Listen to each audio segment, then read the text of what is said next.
Today we're working with a 2012 Nissan Armada, and we're going to show you how to use the VLine 2 in this vehicle. So we do have the VLine up on the screen right here. We're in the aux source, so that's when it will appear. If we exit out to like the FM source, that'll come up, and we have full control over the factory side here. So we can go into our navigation, then do your settings, and then when you want to go to the VLine, you'll go to the aux source here. And once you're in the VLine, the knob will work here and the touchscreen will also respond.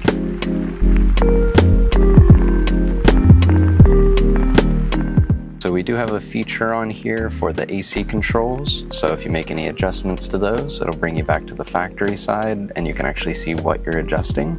If you do want to turn this off for any reason, that'll be up here in the upper left under VLine settings.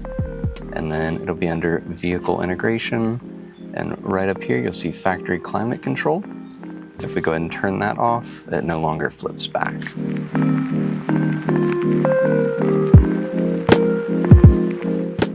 All right, so for this vehicle, if you do want to have the VLine on the screen, but you want to listen to a factory source such as AM/FM, you'll go out to whatever source you want to listen to, and then you're just going to press and hold the status button right here. And then that'll force the VLine on the screen while we're in the FM source. And then if we want to go back, you can press and hold it again.